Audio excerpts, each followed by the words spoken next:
going on, everybody? Welcome to the Wolfpack Fantasy Football Podcast. I'm your host, Dylan Clemens. Here with me, as always, is my best friend, Michael Plant. As you can tell, we're down one person tonight. Ike had some personal stuff to attend to, so he's missing. Hope everything's going all right for him. But how you doing, pal?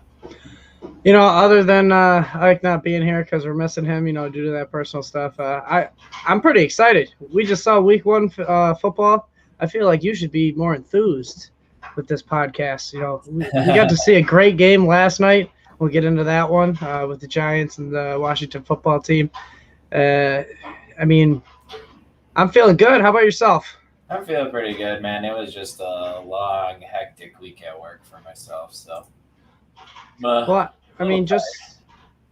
Just like everybody else that works through their day, it's a rough one. So I guess we'll give them some good news then. We have this new giveaway we've been talking about. We've had it in the works, trying to figure out what exactly to do with it. So this Jerry Jeudy mini helmet on a flat white is going to be given away over Twitter. Dylan is showing it right now. All you're going to have to do is basically subscribe to our YouTube. Simple as that. If you subscribe to our YouTube, you're going to be entered into that giveaway, and you could win yourself a pretty cool helmet. I know Dylan keeps, raving and ranting about it over there. He thinks it's cooler than the last DJ Moore helmet we gave away. Yeah, I think it's super sweet, man. Icy white. Gotta love it. But, as always, subscribe, follow us on YouTube, Twitter, Facebook, wherever you're watching us. It really helps us. Anything you can do to follow us, it'd be nice. Keep the Wolfpack alive. Yeah, much appreciated. But we'll jump into our Thursday nightcap then with the New York Giants losing by a point, 29 to the Washington football team's 30. Dylan, you want to take it? Tell us a little bit about that game. How frustrating is it for them to lose by 1 point when they had a chance to go up by 7 points after a touchdown by going for 2? Instead, they just kicked the extra point for no reason to go up 6, and they end up losing by 1 point, man. It's just some crazy shit. Joe Judge totally messed that up. And not only that, when Bradbury made that, amazing interception, they should have been playing to win right there. And instead, they ran it on third down. What was it, third and long? I can't remember the exact number, but you're playing to lose right there. Playing not to lose, and you lost. Playing it safe, man. But how do you feel about Taylor Heineke? He showed me a little bit last night. He was kind of locking into his first read and everything, and he threw some questionable balls up there. Like, he kind of reminded me a little bit of Fitzpatrick, to be honest with you. He threw a couple risky balls, but other than that, he totally supported his receivers. Like Terry McLaurin went off for, I think, 27 fantasy points, and he was very solid. How do you feel? It is the Giants. So yeah, but the Giants' defense is pretty solid, though, man. Like Bradbury's good, stuff like that. Yeah, no, I know, and they got a decent D-line, and they couldn't really be, it was hard to run on them last night, especially, Antonio Gibson owners weren't very happy with his output, especially when you see McKissick being used in the passing game like he was. Yeah, they ran. I heard they ran around this. I seen that they ran around the same amount of routes. It's just that McKissick saw 6 targets and Antonio Gibson saw only 2. And McKissick used every bit of those targets to his advantage. Yeah. Especially with that, what was it, a 60-yard gain to take the lead? Yep. Well, not take the lead, but get him into scoring position for that dime that Heineke threw to Ricky Seals-Jones, his only target of the night. Yeah, that's fantastic. But segue into a big run. What did Saquon have? Like a 41-yard run and looked really good. He cut outside and looked awesome. But then after that, man, he had 12 carries for 16 yards. Like, we talked about this through the offseason about how he's never been the most efficient runner. He's just waiting for that big play to pop. And he had that big play pop last night. The problem is he still only ended with, I think, 9 fantasy points. And he played 51 snaps. to Devonta Booker's only him playing 10, which that's a good sign.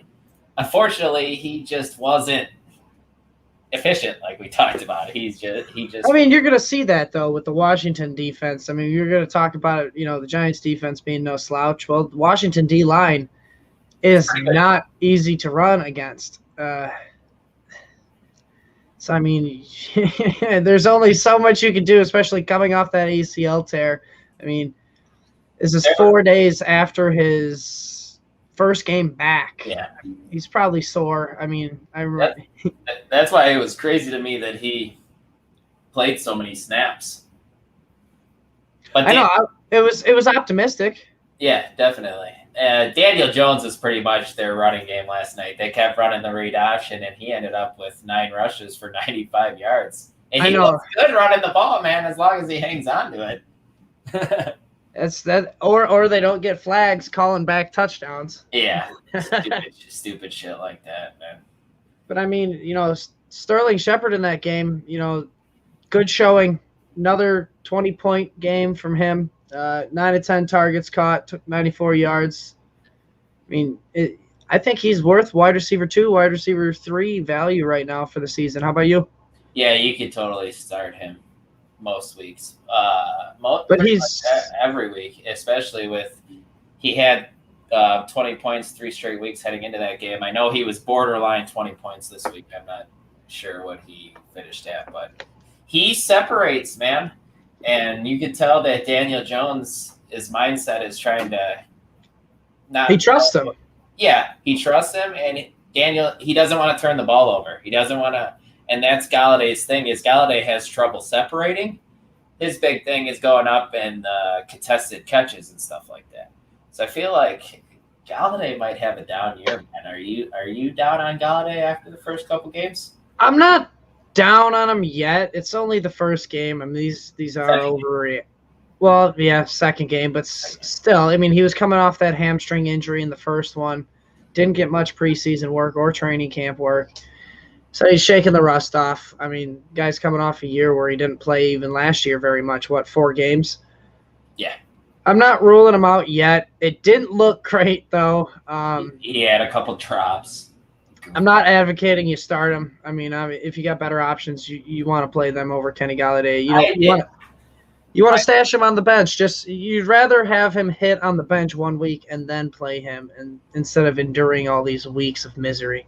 I put him in our dynasty league, and it was a mistake. I took Kirk out because I just felt like Golladay was going to hit this week. It was just a feeling, and I got burned by it. Hopefully, Chuck doesn't do anything a whole lot, or I'll really be regretting that thing. Well, the only person to catch a touchdown from Daniel Jones last night was Darius Slayton. He got 3 of his 6 targets for 54 yards. And he should have caught 2, man. The W dropped a long one. Yeah, and I mean, the Giants had so many chances to win this game, man, and they couldn't do it. Oh, man, it's got to be so frustrating to be a Giants fan. Shout out Keith Lott. Right? Yeah, shout out to Keith. I know he loved watching them. Oh, man.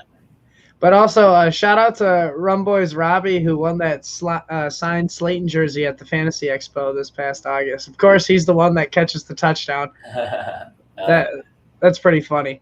But, I mean, other than that, no tight end on on the Giants is worth any start value until Evan Ingram comes back and proves himself even. Yeah, agreed. Are you starting Taylor Heineke, though? I mean, he did have 336 yards, 2 tutties. Super flex option, man. If you had Fitz and you were able to get Heineke with your fab, if you need to start him, I have no issue with that in your super flex moving forward. All right, yeah, I'd agree with that too. I mean, obviously you're playing Antonio Gibson. I think J.D. McKissic's worth the flex plays now that he's shown his value, that he is going to be the passing running back.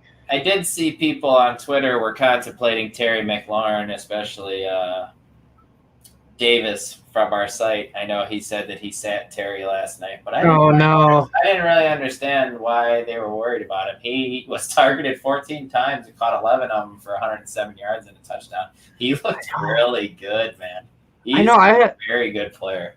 There was a couple questions I answered on Facebook too of McLaurin. Oh, should I bench him for Russell Gage? Oh, should I bench him for? Don't do it, man. For Marquez Callaway, it's like you invested high draft capital on Terry McLaurin. Play him. He's going to get the volume. You seen it last night. 14 targets. It's just a matter if that's going to be good volume. And right. I mean, it's one game, but Taylor Heineke shown that he can get him the ball efficiently. And it was on a tough cornerback. McLaurin's kind of owned Bradbury every game they've played each other, but he's still it's a tough matchup, man. It is a tough matchup. But and other than McLaurin or McKissick, I'm not really a fan of Adam Humphries. I know he had 7 receptions for 44 yards. It's desperation flex play if you want him. Yeah. But Diami Brown, he was getting targeted 6 times last night, caught 3 of them for 34 yards. I mean, you like to see that for dynasty owners. Yeah, and he gets targeted on the deep ball. We kind of knew coming in that was going to be his thing, man. But he looks really good. And Heineke looks like he trusts him pretty well. Yeah, I mean, you might be able to get away with the desperation flex play on him until Curtis Samuel is back in the lineup. But once Curtis Samuel's back in the lineup, I can't see Diami Brown giving you any fantasy production. And if you want to talk about no fantasy production, let's talk about Logan Thomas for about 5 seconds here. 5 of 7 targets, only 45 yards.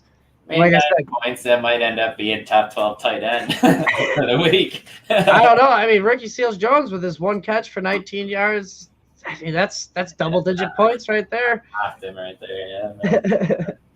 But I mean, that's pretty much it about the Thursday night cap.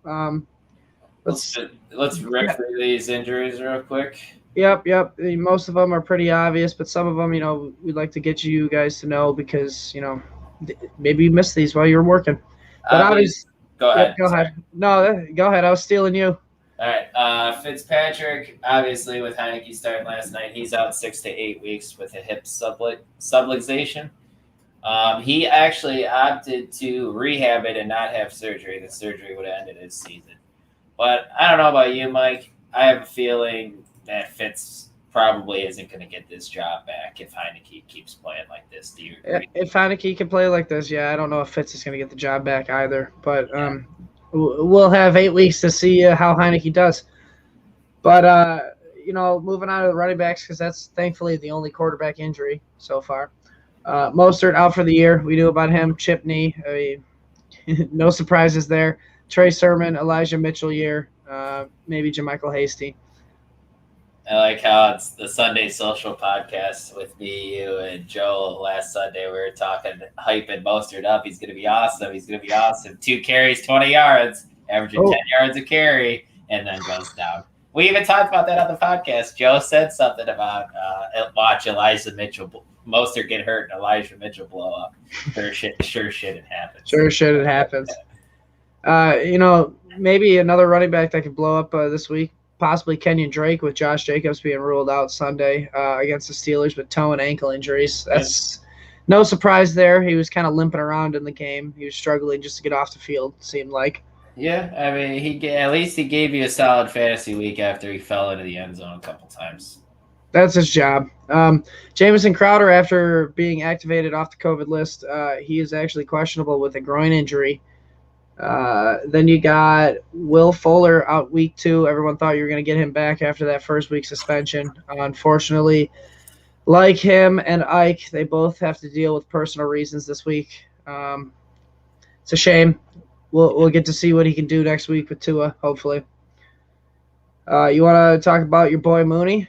Mooney's questionable with a back injury. He was on the report last week and he played, so I'm assuming he's going to be fine.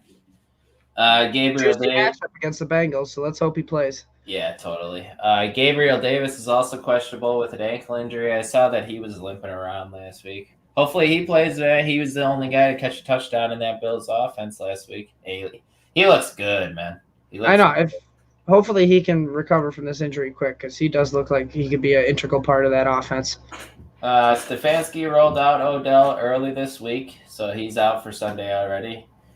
And Marquis Brown returned to practice today after missing the past 2 days with an ankle injury. He's listed as questionable as well.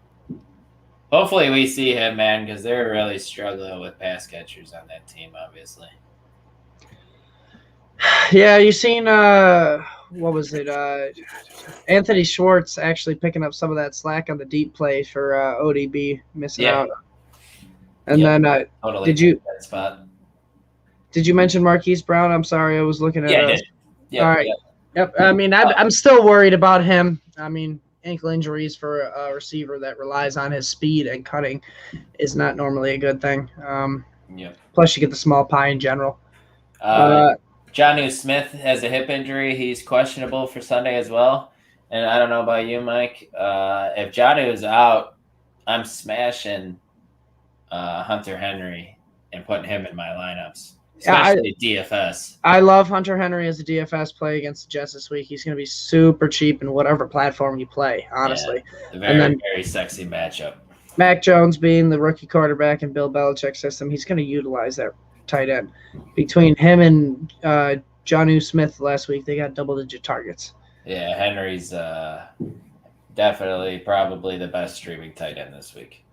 But, obviously, I'm upset Ike's not here to talk about his boy, Zach Ertz, listed with a hamstring injury this week. But Nick Sirianni said he's going to play Sunday, but I'm not trusting it. I'm also going to go with Dallas Goddard in a good matchup with the Eagles against the Niners. I mean, they let T.J. Hawkinson go off on him. I think Dallas Goddard can do the same. They did, man. I'm just a little worried. I actually put Goddard as my sit this week in my start sit article. I know T.J. Hawkinson blew up against them. I do. But last year, the 49ers were the toughest team against tight ends. That was last year. That's true. That's true. So I guess we'll see. But yeah, there's nothing I can say. Hawkinson blew him up last week. It's just that their offenses kind of ran through Hawkinson. And I'm not sure that that's the same. I think DJ's DeAndre Swift and Jamal Williams would disagree with that with the matching 8 targets they got. Tight ends and running backs, man. We'll see how the NFL adapts to that offense after seeing it for a week. But, that pretty much wraps up our injuries if you want to jump into these game previews for week 2. Let's do it. The first game on the docket is the New Orleans Saints at the Carolina Panthers. Jameis Winston, QB4 in week 1, 29 fantasy points. Efficient Jameis, 14 of 20 with 148, 5 touchdowns. He did throw an interception in the end zone, but it got called back on kind of a weak ass roughing the passer penalty on Zadarius Smith. But Jameis was really good. Is he a streaming option this week, Mike? I think he is matchup dependent. The Packers, I mean, as well as I do, they can't stop the run. And Alvin Kamara had 20 rushing attempts against them. I mean, he didn't even need to be a part of the passing game. That's just how much they dominated them in the run game. And then Jameis just threw it over the top. Yeah, he did. So I think he's matchup dependent. He does have a good matchup against the Panthers this week. My only concern is was the Saints defense good or were the Packers offense that bad? I think it was a little of both. The Saints are going to be without Marshawn Lattimore. I heard that he's out for Sunday, but they just got who'd they get from the Texans? Ronald Darby? Ronald Darby. Ronald Darby. So is either that or Bradley Roby. I get those two. I think it's Bradley Roby now that I think of it, but now I feel stupid. But he should play, so that'll toughen it up a little bit. But I'm concerned that the Saints defense might be good, and I don't know if Carolina's going to be able to keep up. I like my boy Sam Darnold, but I don't think this week's the week, man. I think Darnold's you kind of want to shy away from him if you can. I'd have to agree. After a good week from him last week. Yeah, solid QB2 numbers in the Superflex. You love seeing that. But if you got another option this week, I'd probably sit Darnold for probably Jameis Winston. You better have a better option. I thought I threw something on the show sheet about this, Mike, but I want to bring it to your attention. Robbie Anderson just got that juicy contract from the Panthers before the season. $20 million guaranteed. Only saw 3 targets. It caught one of them, luckily, for a 57-yard touchdown, so it saved his fantasy week. But only seeing 3 targets. Does it scare you with Christian McCaffrey being back and how many targets he's going to get?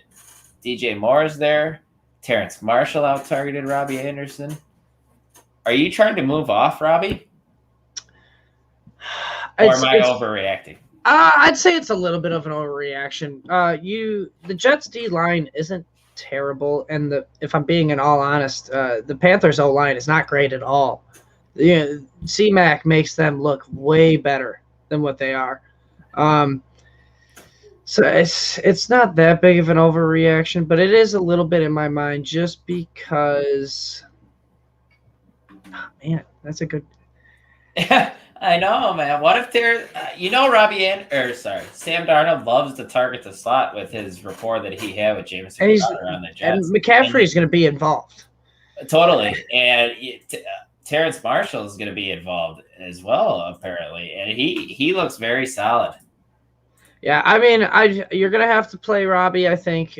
Play him one more week. If he sees only 3 targets again, I'd say it's probably maybe bench him until he sees more volume. Just because C-Mac is so much of that offense he finished week 1 RB1, and he didn't even score a touchdown. The last running back to do that in the past 32 games was Christian McCaffrey. Yeah. It's insane the amount of volume he gets. But if he can stay healthy, he's going to be solid RB1 all year. Are we expecting anything out of DJ Moore other than what we saw last week? He should be set. I still like DJ Moore, but he had the second highest target share of the team with 24%. McCaffrey 27%. This offense seems like they're trying to get him the ball more than they did last year. Kind of with like the bubble screens, the short air yard throws, all that stuff. So I like DJ Moore. Yeah, I like him this year as well. He's going to show more flashes of that speed once he gets that ball in his hands at the line of scrimmage. But, it's DJ Moore. It's Robbie Anderson. Maybe Terrence Marshall in a couple of weeks. I don't know if you could trust that volume just yet, being week 1.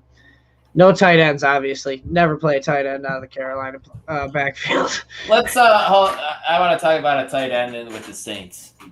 Juwan Johnson caught 2 touchdowns last week, guys, right? The thing you got to look at is that he only played 12 snaps or ran 12 routes. Yeah, I'm fading Juwan Johnson. Yeah, touchdowns are so hard to repeat. I just wanted to let people know that he only played or ran 12 routes. So the likelihood of Jameis throwing another 5 touchdown game and 2 of them being to Juwan, not likely. So just beware. Yeah, so let's actually, if you're good, let's move on to our next game. I figured you want to talk about this one a little bit. We got the Cincinnati Bengals at the Chicago Bears. Joey Burrow, this is going to be his litmus test. The Vikings defense was not very great last week. We thought it was going to be a little bit better this year. At least I did. I seem to be wrong through 1 week. But the Bears defense, it's no slouch. You know that. They're not the defense they were in 2018, though. That's for sure, man. No, now that Joey B's got his new toy out there with Jamar Chase, finished with 100 yards on 7 receptions last week, touchdown. Man, I think I'm smash playing all the wide receivers in this matchup. Yeah, and I love that Burrow walked into the press conference, and before he sat down, he said, "I thought that guy couldn't catch." But I actually had Tyler Boyd in my start section in my start sit article this week, going up against Marquis Christian in the slot. Mike, do you have any idea who Marquis Christian is? Nope. He sounds like he should be bagging my groceries at my local Walmart. He was a reserve safety, a backup safety for his last team, whoever it was, I forget. And now he's playing slot corner for the Chicago Bears. I feel like Tyler Boyd. He could have been a bagger for my local Walmart at some point. Tyler Boyd only saw 4 targets last week, guys. But this matchup is much, much easier, and I think he's going to eat this week. He's my pick out of this wide receiver core to go off. Yeah. So let's talk about Joe Mixon a little bit. This is a tough run defense, as well as I do. You're starting Joe Mixon, hoping that the volume's going to overcome the efficiency this week. Do you think he's going to score? That's the big question. I want to ask you if you think he's going to get the volume this week against this tough Bears defense. Like I think they're going to be able to tell that they already know coming in they're going to be able to chuck it all over the field against this Bears defense. So are they going to be able to commit to the run like they did last week? 29 times Mixon got. Can you see them doing that again? I can. Especially if they get up and Chicago can't keep up, they're going to want to run the ball with Mixon to nurture that lead. I don't think they're going to want to have Joe Burrow getting hit any more times than necessary by that D line. Yeah, he did get sacked 5 times last week against Minnesota's D line, so he has to get some hits. That offensive line for the Bengals is bad. Yep, I'm hoping the volume overcomes the efficiency. Mm-hmm. Do we trust any skill position from the Bears? I mean, I know this is a prime matchup against the Bengals, but with Andy Dalton running the show, I mean, they didn't even throw up. What was it, that PFF stat? They didn't even throw a pass over 15 yards, 10 yards against the Rams. I mean, you can't run an offense like that, in my opinion. No, Allen Robinson is the only guy that you must play in this offense. I know he was shaky last week in that matchup against the Rams, but this is a much softer matchup. Robinson might not score a touchdown, but I could see this being like an 8 to 10 catch game for around 100 yards. So I can see him returning value this week. I do love David Montgomery, Michael Plant, and it's so frustrating to me as a Bears fan that they have been searching for an offensive identity, and they just haven't made it running the fucking ball. Montgomery looks so good on Sunday, am I right? Yeah, but, I mean, you also had Damian Williams back there looking just as good. Well, use both of them. Run it down teams' throats, man. Nagy is just so pass-happy. It's annoying. That needs to be your offensive identity. Help your bad offensive line by establishing a running game. And that opens up being able to throw the ball downfield. Absolutely. I couldn't agree more, because everybody's just crowding that line of scrimmage when you don't throw the ball more than 10 yards. That's why you got Allen Robinson having, 7 catches for 36 yards? Yeah. I see Allen Robinson's agent was tweeting, or he tweeted on Twitter and said, only 16 more games of this. But he's not coming back to Chicago. No chance. Not unless they're throwing Fields in there anytime soon. They have to. Don't let me go down a rant. No, I'm not going to, because, I mean, the only thing you can rant more about would be Jimmy Graham and Cole Kmet, and it doesn't look like they're any part of this offense either. Well, Kmet saw 7 targets, so keep your eyes on him. That's it. That's all. Yeah, he's a flying under the radar guy, but you know as well as I do, tight ends is a shithole. So, yes. I mean, we want 7 receptions, not 7 targets. So let's move on to our next game then. This one's going to be a shit stomping by the Cleveland Browns.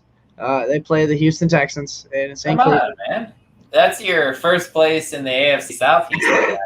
That's how you're supposed to refer to them, man.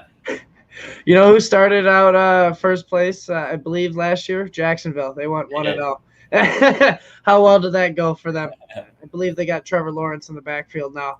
That's what I'm talking about. Mike, I wanted to ask you, is Jarvis Landry a must start with Odell Beckham being out? You cool playing him as a wide receiver 3? Absolutely. Especially against this matchup. I know they're going to run the ball, but Jarvis Landry's going to get his targets. He's going to get all that love from Baker. I mean, they ran the ball so much last week, and they lost. I think they want to come out and just take some anger out on this, team that looked way better than we expected, because they played the Jacksonville Jaguars last week, but there's no way. This Houston Texans team would be lucky if they get to double digits. Defense is too good, and it's going to be a Kareem Hunt and Nick Chubb game. Both are probably going to score, but I wouldn't be shocked to see Landry score as well. So you're not buying into Tyrod Taylor revenge game, man? No chance. He got his revenge out on that doctor last year that stabbed his lung with a needle against the Jaguars. Another question. Are you comfortable starting anyone in this Texans backfield? Mark Ingram, 28 carries last week. Are you kidding me? Are you kidding me, man? Strictly a positive game script running back performance. They're not going to be up this week. They are not going to be using Mark Ingram 26 times. It's going to be more of a David Johnson game. We've seen he's the receiving back in this offense. It's him and Phil Lindsay. We had a quick question here. Just make it real quick. J-Rob or Javonte Williams, PPR, pick one. Go J-Rob. Melvin Gordon showed he still got that juice, and they're probably going to feed him again against Jacksonville. I don't love J-Rob, but yeah, I would say still. So go with them. Absolutely. Like I said, we're smash playing Nick Chubb, smash playing Kareem Hunt. Jarvis Landry, we are also going to play. He's a good flex play. Solid wide receiver 3 value this week with the matchup. I wouldn't be trusting Donovan Peoples-Jones. I wouldn't be trusting Anthony Schwartz. The only person I trust from this Houston offense is Brandon Cooks. You do trust him now. That's my dude. Yeah. It's only because Brandon Cooks got targeted by Tyrod, surprisingly. I did not expect that. Man.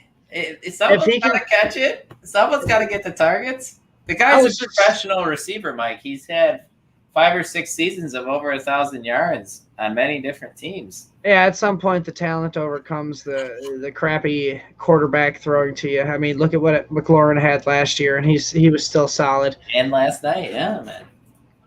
But that's all pretty much from that game that I want to talk about. So we can move on to our next one, if you're good with that. Yep. The Los Angeles Rams at the Indianapolis Colts. Should be a good game, you would think. Both prime defenses. Supposed to be last week. The Colts got diced by Russell Wilson for 4 touchdowns.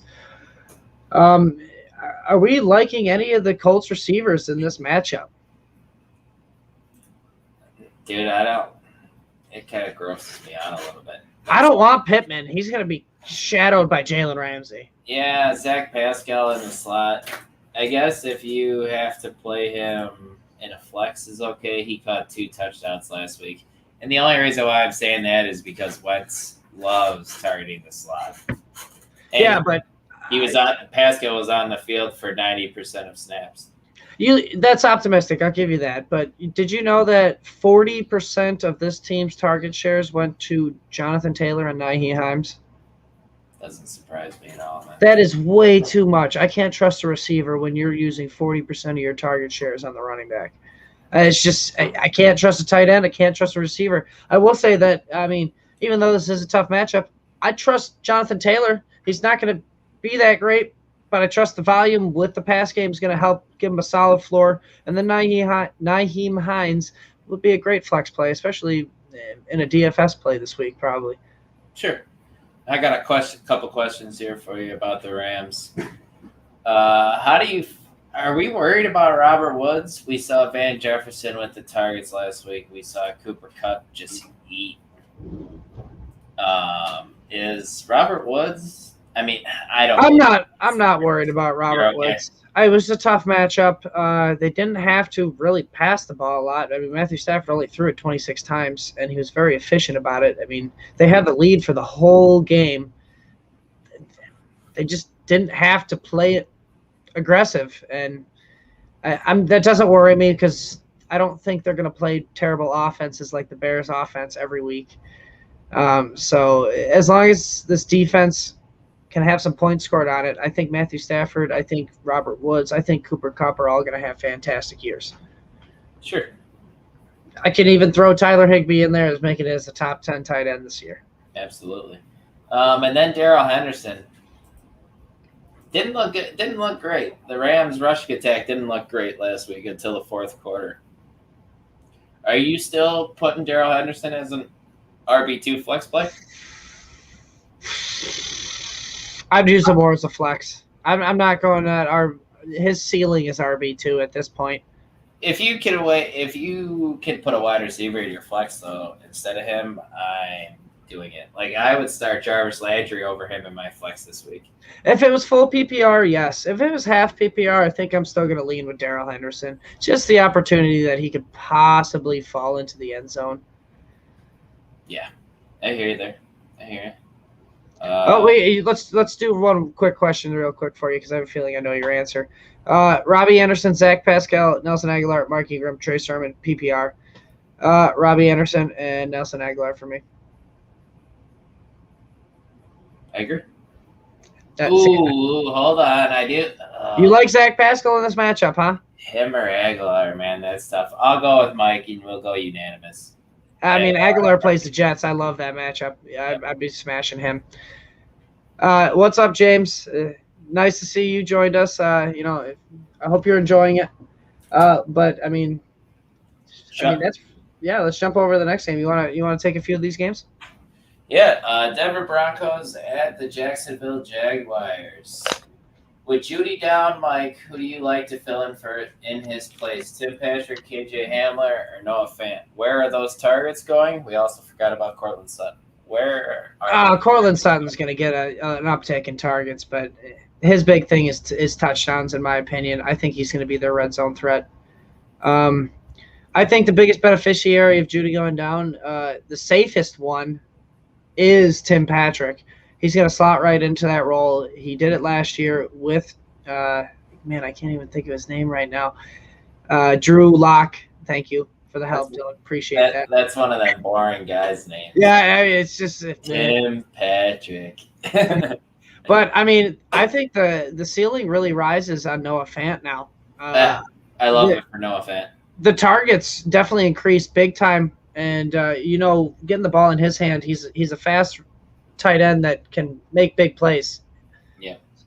So I think your safest bet's Tim Patrick. Your biggest beneficiary is definitely Noah Fant because KJ Hamler's going to get his deep targets, but there's no guaranteeing when he's going to catch it. I know, that stupid dummy dropping a wide open. But I mean, I know you know this as well as me, but we're not playing Trevor Lawrence this week. No, he had a decent fantasy game. Not a great NFL game his first week. Threw 3 touchdowns, but also threw 3 interceptions. Yeah, he's going to have garbage time a lot this year. That's probably what's going to actually make his value. They're so bad. And Urban Meyer's a clown coach, too, so that doesn't help, man. Not at all. But do we trust James Robinson in this matchup? I mean, I know we said we're taking him over Javonte, but do you trust him against the Denver Broncos? If they want to win, man, they got to establish a run game. That's what I didn't understand last week in that matchup against the Texans. You can run on the Texans, and they just want to come out slanging it with Trevor Lawrence. Don't understand it, but you got a rookie quarterback, and you're just gonna slant. It's like they lost Etienne, and they have no idea what to do now with their running backs. I agree, and Carlos Hyde is being a pest. He's in the game entirely too much. James Robinson wasn't the most efficient back last year. You know that as well as I do. He needed, but the volume overcame it, yeah. Mm-hmm. But he only played 63% of the snaps, and Carlos Hyde played 33% of the snaps, man. It's not promising. No. If you want to talk about promising, though, I think DJ Chark might be making a nice recovery into your heart, Dylan. He seems to have a rapport with Trevor Lawrence, and like we established, there's going to be a lot of garbage time. Mm-hmm. But who do you think is going to be the receiver that scores the most this week? Laviska, Chark, Marvin Jones? It's whoever catches the touchdown. Laviska's going to get the short yardage plays, obviously, and it's between Marvin Jones and DJ Chark. But I don't love it against these corners, man. This secondary is nasty, Mike. I mean, I'm assuming somebody's going to have to score with these pass catchers. I'm not sure who it is. Well, it's not going to be a tight end. I'm kind of dodging the question. Definitely not going to be a tight end. I'm going to go with Chark again. I mean, he has the big play upside too. I tend to agree with you there. But like we said, can't trust a tight end. I think you play Chark this week, and that's the only one I think you want to play, in my opinion. Laviska is going to get the underneath short PPR work, but I can't see him scoring. Agreed. Jumping into the next game now, Buffalo Bills at the Miami Dolphins. Mike, Josh Allen kind of looked a little bit like 2019 Josh Allen. Is he bad again, or is that an overreaction? No chance. He's not bad again. He came back down to earth. I mean, he had the highest jump in completion percentage in the NFL's history. Yeah. I mean, you're going to have it. I mean, he threw it 51 times against a very good defense with the Steelers. Minkah Fitzpatrick looked phenomenal out there. I mean, he was just messing on his deep throws. Deep balls connect. But that D line for the Steelers is phenomenal. I mean, he did not have much time to throw a deep ball. Yeah. I mean, so I think he's got a little bit easier of a matchup against the Dolphins this week. Their secondary is still no joke, but their pass rush is nothing like the Steelers. So he's going to have a little bit more time to get an accurate deep ball off. But how are you feeling about Tua in this matchup? Because the Bills' defense is good, just as good as this Dolphins' defense, in my opinion. I don't love it, man. And I'm a little worried about Tua now. I was hyping him up all offseason, and I liked him. It's just he seems like the game needs to be schemed up for him, and as soon as anything goes wrong, shit hits the fan. You know what I mean? Like, that interception he threw against the Patriots was just bad, man. It's like, what are you doing? But until he shows me a little more, I'm not playing Tua as a streamer, that's for sure. Yeah, I mean, do we trust any of the wideouts in this game if you don't trust Tua? Will Fuller's going to be out. Maybe Jalen Waddle is a flex play. I like his PPR work that they've been using with him. They're using him in the offense. I don't trust Mike Gesicki at all. He got I don't even know what would you call it? Smithed? Yeah, he played like Durham Smythe played like 70% of the snaps, and Gesicki only played 30. Didn't even have a catch. I'd play Logan Thomas over him, and I don't even like Logan Thomas. Yeah, man, Gasecki is not a good play. I really like Waddle, so Waddle is the play here for me. Devontae Parker flashed last week, but he's probably going to be the touchdown scorer on this offense. But the next guy we're going to talk about, Myles Gasket, Mike. Are you comfortable starting him here? Absolutely. He's going to get the PPR work. He's going to get the majority of the work on the ground. I think the volume, like I said, in most cases, that overcomes the efficiency. I think he may not score, but he's going to have a solid base score this week. He's not going to lose you this week, but he's not going to win you this week. Sure. Are you taking him over Kareem Hunt and Darrell Henderson? Those are two guys going ahead of him, and he's ranked higher than him in ECR right now. I'd probably take Kareem Hunt. Okay. I like the matchup better against the Houston Texans. They're going to run the ball way too much. Kareem Hunt's going to get involved. They're not going to feed Chubb 30-plus times. Sure. But, I mean, Stephon Diggs, expect him to get back to normal in this matchup. He's going to be fine. I mean, Xavier Howard, tough cornerman, and they got Byron Jones, so it's kind of a tough matchup, but Diggs is going to eat. He's going to bounce back and all right. Other than that, I think we can move on to our next game. We got the New England Patriots here at the New York Jets. I mean, Zach Wilson versus Mac Jones. I don't think we trust either of these guys in this matchup at all. But who do you think's going to win?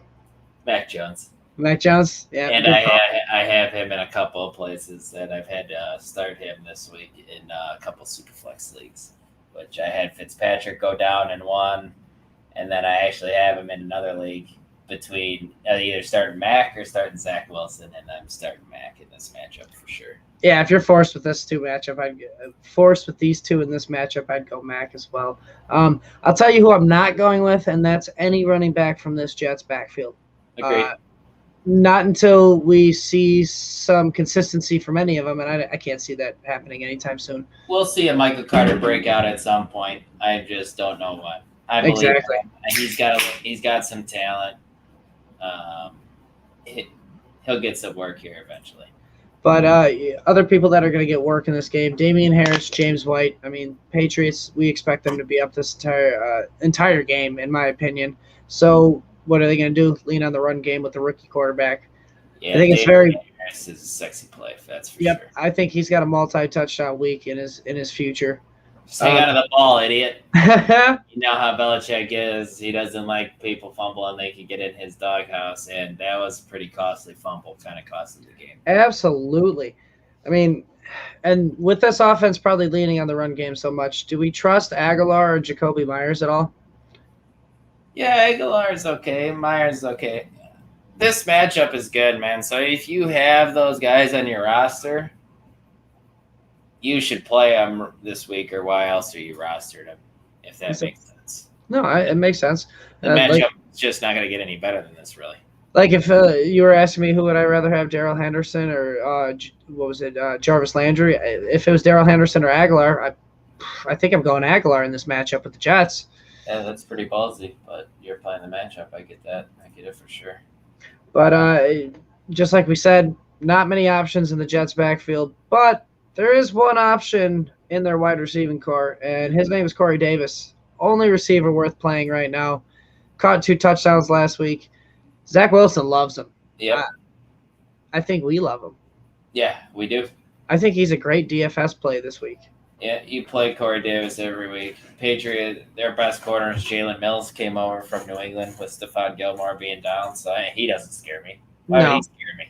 Not at all. Corey Davis could be perfectly fine. All right, so, and we talked a little bit earlier with Hunter Henry. Jonnu Smith might be out. Monitor that. If Jonnu Smith's out, we love Hunter Henry. Smash that play. Smash it. So we'll move on to our next game. We got the San Francisco 49ers at the Philadelphia Eagles. I think this has shootout potential. I know you think the Niners are going to return back to form with their defense, but they lost Jason Verrett to an ACL tear. I mean, are we surprised Jason Verrett's hurt again? No, I'm not. That poor guy. Achilles and ACL injury. Come on. I don't think they have a cornerback that can guard Devontae Smith. I don't. The guy was nasty last week, man. He was so good. Smooth. I don't care how skinny that man's arms and legs are. When you're smooth like that, it looks like you're just gliding across the field. And I know you might disagree with me, but I am okay with playing Jalen Hurts in this matchup against the Niners. Scares me, man. They don't do well against running quarterbacks. Okay. They've never. I mean, when Kyler Murray plays them, Kyler Murray likes to run all around them. I like Jalen Hurts in this matchup. Do you like any running back though in this matchup? Miles Sanders, Kenny Gainwell.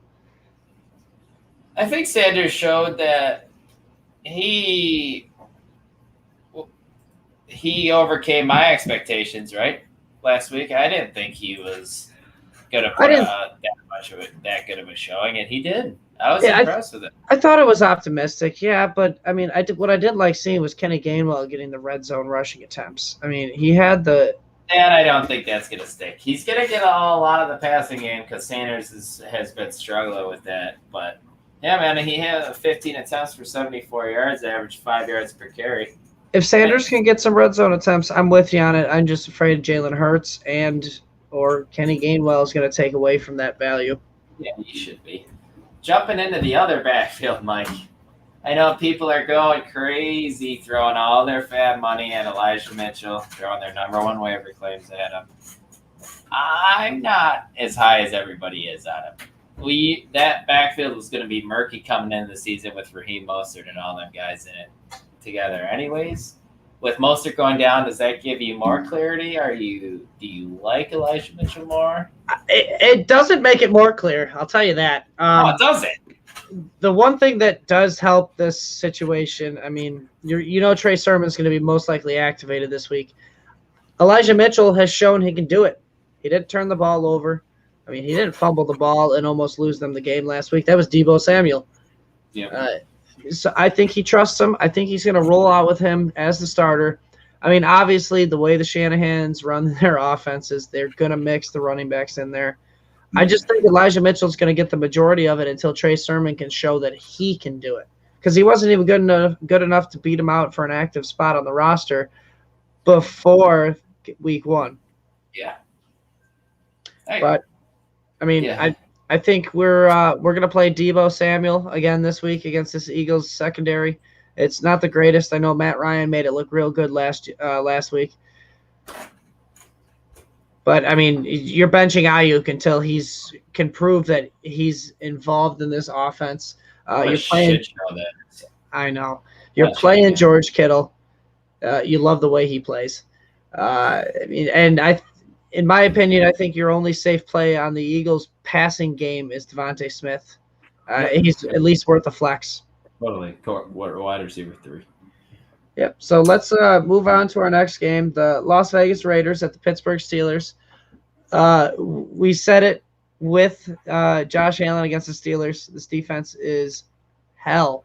I'm benching Derek Carr in every single league, super flex.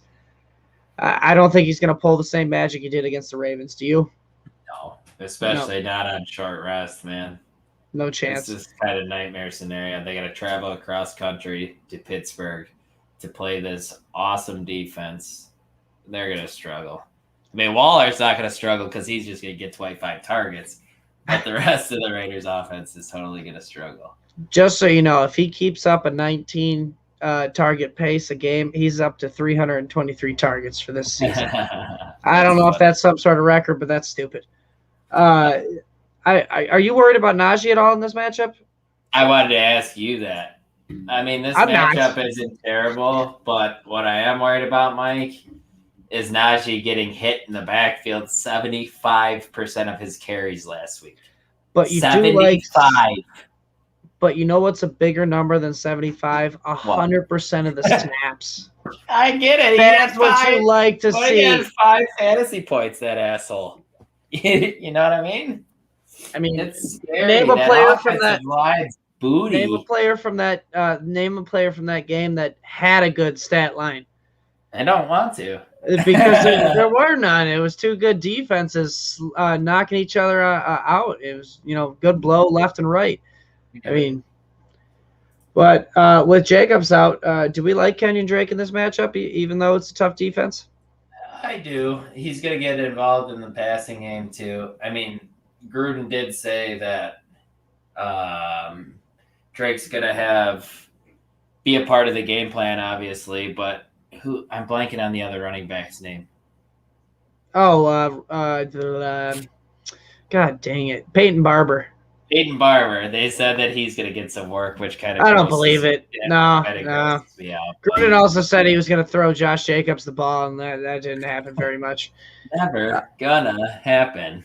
Do you, other than Darren Waller, are you starting Bryan Edwards, Henry Ruggs?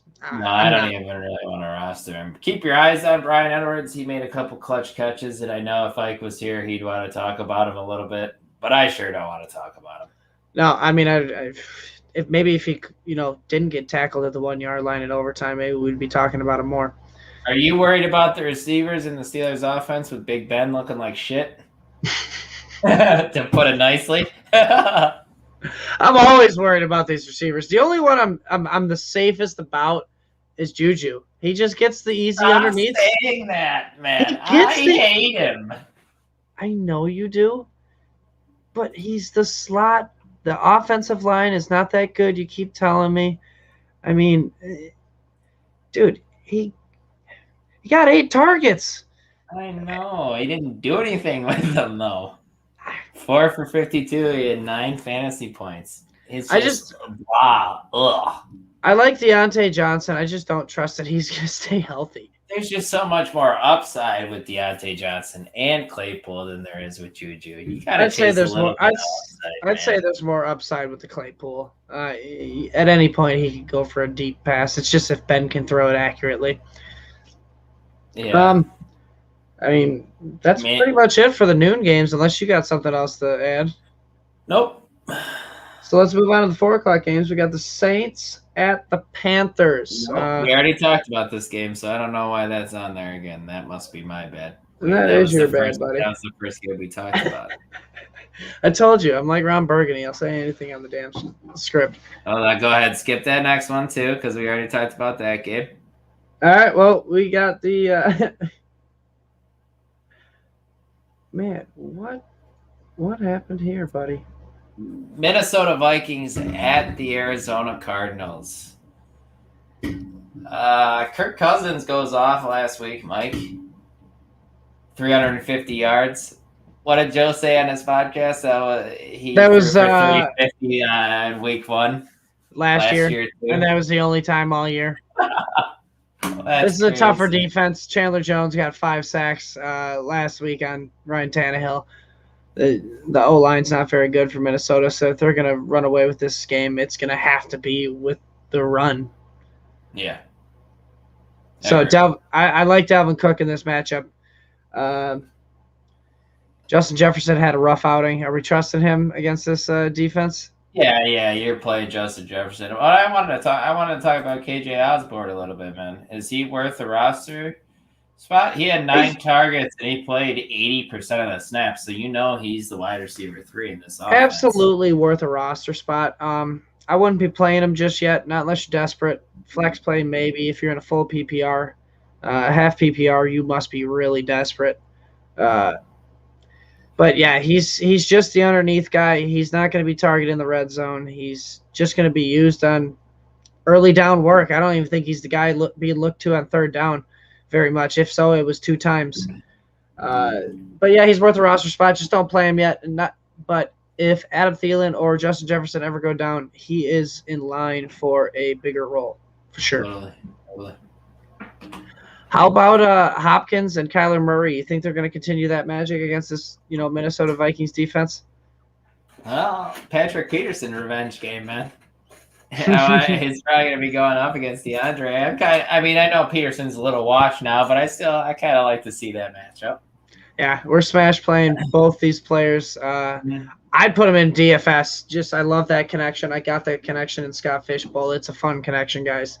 Do we trust Christian Kirk to score twice again?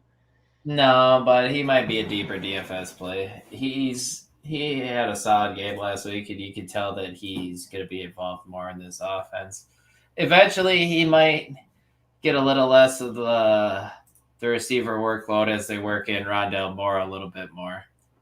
But Rondale Moore is explosive, man. He's super fun to watch.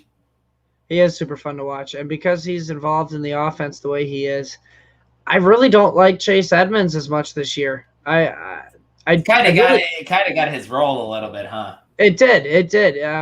He plays the slot where Chase Edmonds was playing last year, and then you got James Conner eating away at his red zone work when they get in the red zone. Plus, you got Kyler Murray always with the threat of his legs. I don't know if I can trust either running back in this offense until it's clearer. Well, I don't think you'll ever get clarity, man. Like, Connor played 34 snaps, Edmonds played 40. It's gonna be close to that all year. And they each have their thing. Edmonds is the pass catcher, and like you said, Connor's gonna vulture those red zone attempts. So it is what it is. Yeah, if you're split down the middle, if you're looking for ceiling, I guess play James Conner. But if you want the floor, go Chase Edmonds. But I would stay away from both of them if possible. Yep. At least for the remainder of, they can show something. So let's move on to our next game then. We got the Atlanta Falcons at the Tampa Bay Buccaneers. I hate saying this, but I can't see the Falcons winning this game. But they're going to be throwing it a lot. So Matt Ryan might fall off.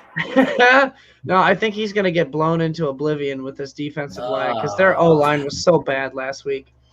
I don't think he's a bum like you put in the show notes here. I just don't think this is the matchup you want to sit Matt Ryan this week. If we're sitting Matt Ryan, you definitely tempering your expectations on Calvin Ridley. Hopefully the volume overcomes the efficiency. He had a ton of volume on the first drive last week, and you're like, oh, that's going to be a sexy Calvin Ridley game, and it just went downhill after that. Absolutely. Flags derailed the entire Falcons offense. Yeah, they sucked.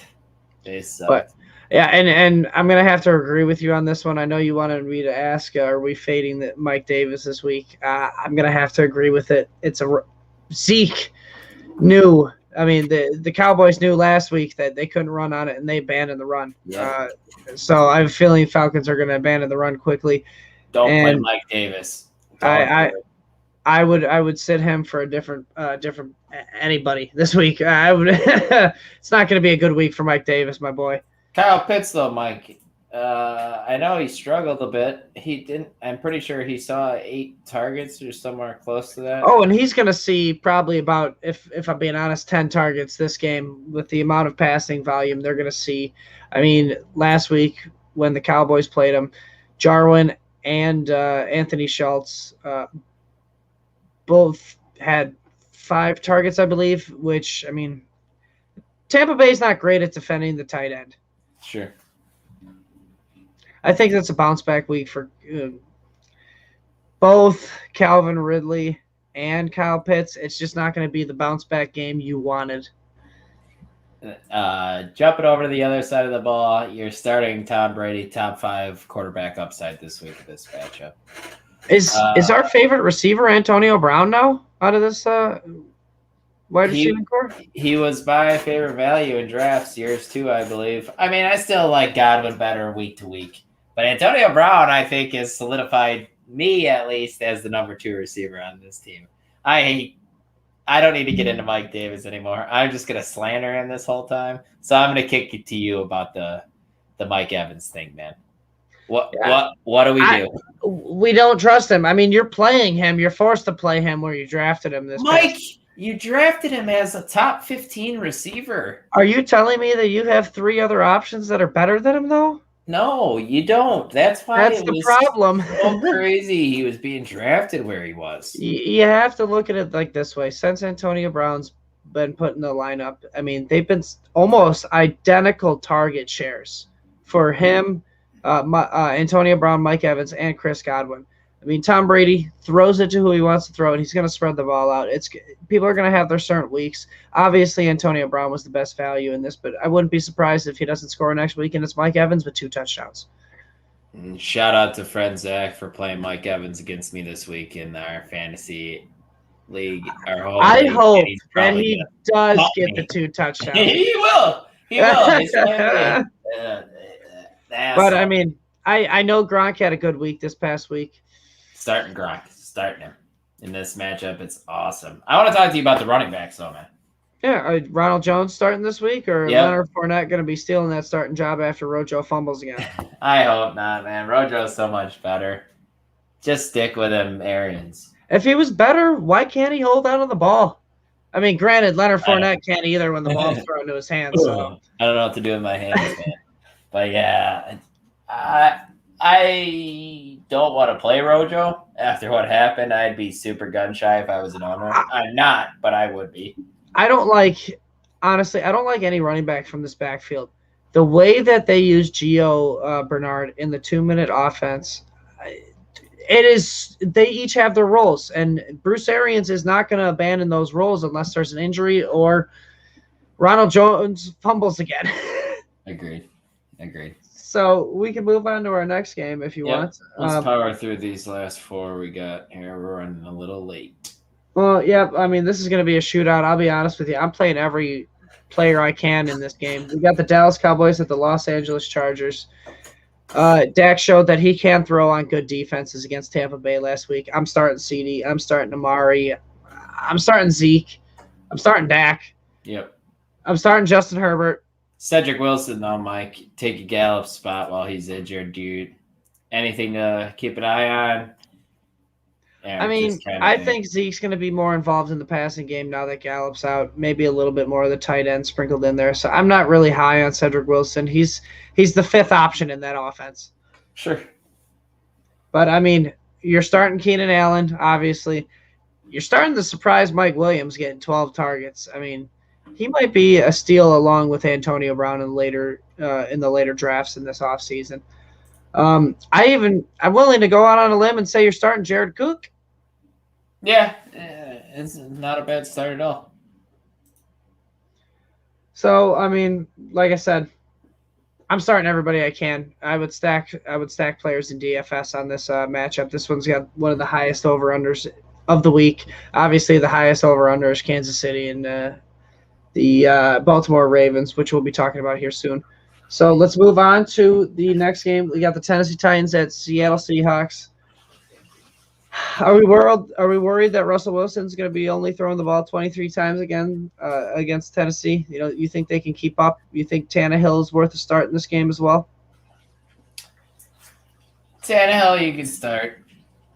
Seattle's pass defense obviously not good. He got beat up a little bit last year. It's probably a little better now, but Tannehill, I have a feeling is going to bounce back a little bit in this matchup. I am a little worried about Russ, man. They're not letting him cook.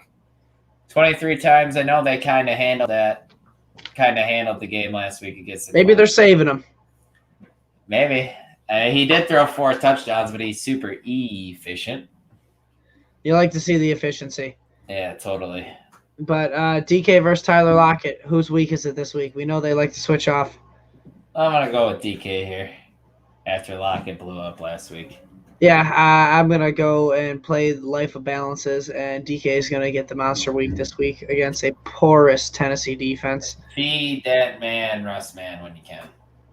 I am smash playing Chris Carson this week. Yep. Tennessee's defense, again, terrible. But Derrick Henry, Mike, I knew you were going to ask me this. he averages under 10 fantasy points per game in losses.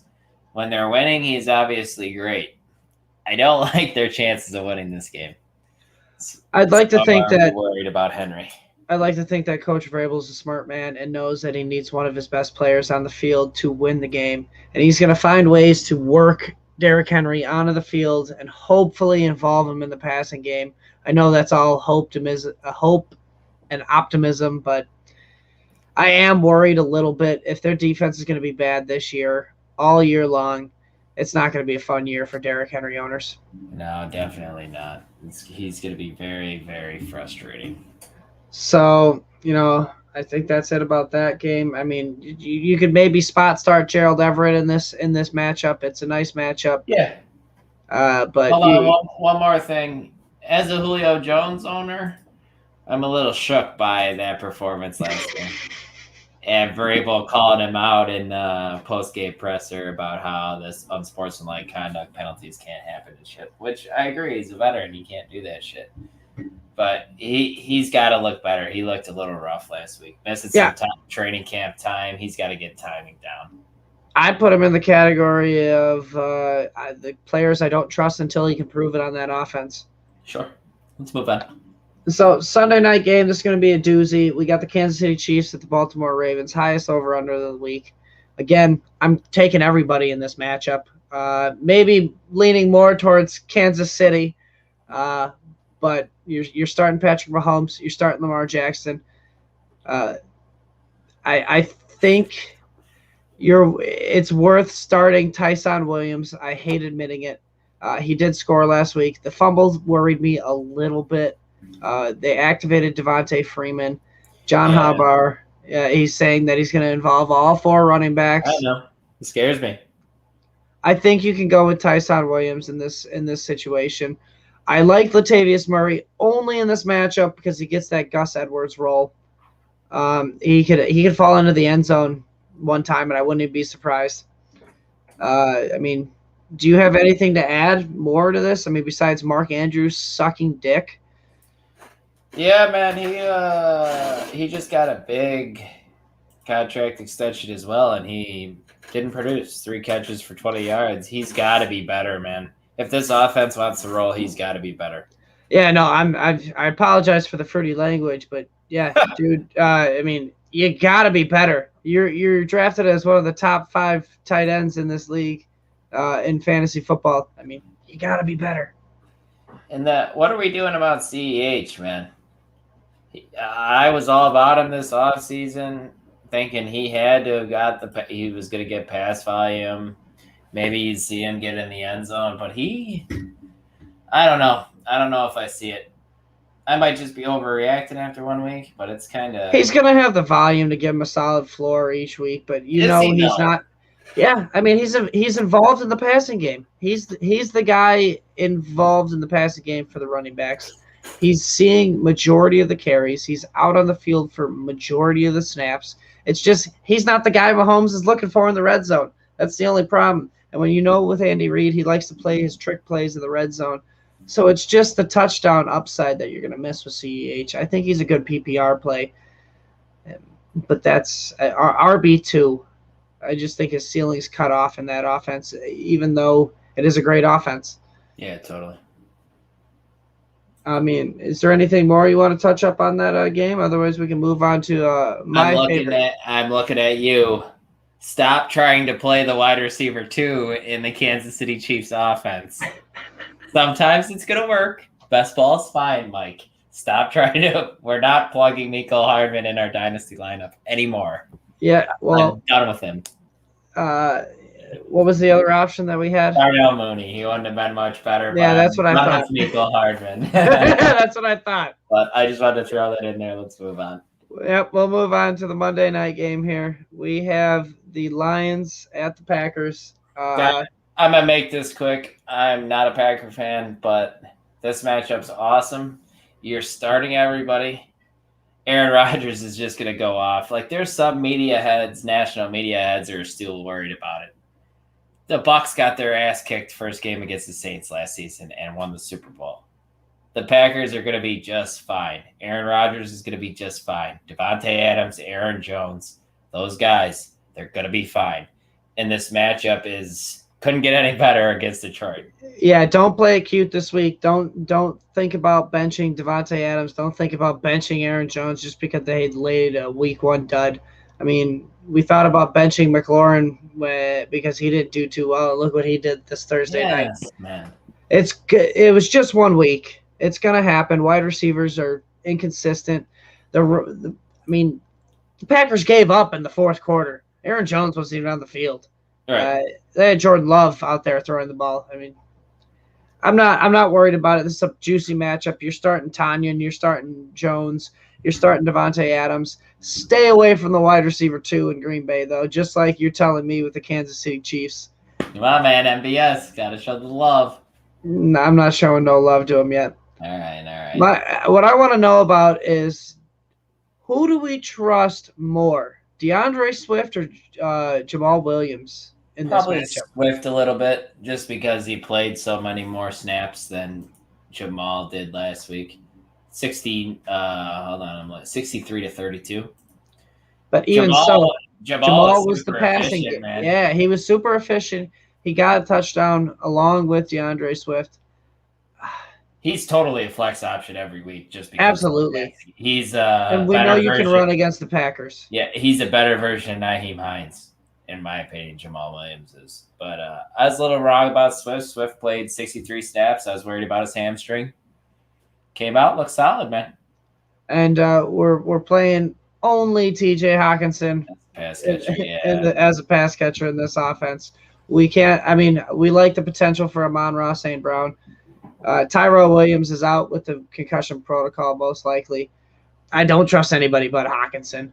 This wide receiver core definitely has some of the best names in it, though. That's for sure. I'm looking at it. Quintus Cephas, Khalif Raymond, Amon-Ra St. Brown. You can't trust any of them.